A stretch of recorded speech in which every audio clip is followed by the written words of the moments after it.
Party మార్పుపై వస్తున్న ప్రచారంపై మాజీ ఎమ్మెల్యే పైలట్ రోహిత్ రెడ్డి స్పందించారు.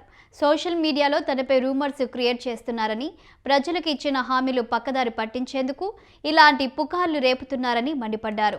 తానే గువ్వల బాలరాజుని పంపినట్లు మిగతా ఎమ్మెల్యేలను పంపిస్తానని కథనాలు రాస్తున్నారని, వాటిని ఖండిస్తున్నానని చెప్పారు. తాండూరు ప్రజలు, బీఆర్ఎస్ కుటుంబ సభ్యులు పుకార్లను నమ్మొద్దని చెప్పారు. గతంలో వేల కోట్ల రూపాయల కాంట్రాక్టులు, ఎన్నో ఉన్నత పదవులు ఆశ చూపిన తాండూరు తెలంగాణ ప్రజల కోసం తాను పార్టీ మారలేదని చెప్పారు. 9వ స్వతంత్ర దినోత్సవ శుభాకాంక్షలు. తాండూరులో ప్రజలందరూ కూడా ఐక్యమత్యతో కలిసిమెలిసి ఉండాలని చెప్పి కోరుకుంటున్నాను.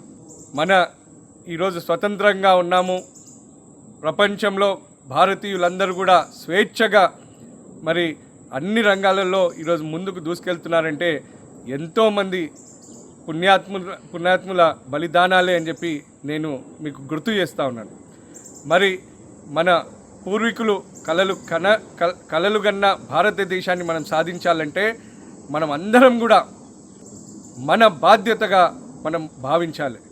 కుటుంబం పట్ల, గ్రామం పట్ల, మన తాండూరు పట్ల, మన తెలంగాణ పట్ల, మన భారతదేశం పట్ల మనం ప్రతి ఒక్కరం కూడా బాధ్యతగా వివరించినప్పుడే మన పూర్వీకులు కలలు కన్న భారతదేశాన్ని మనం చూస్తామని చెప్పి నేను మీ అందరితో తెలియజేస్తూ ఉన్నాను.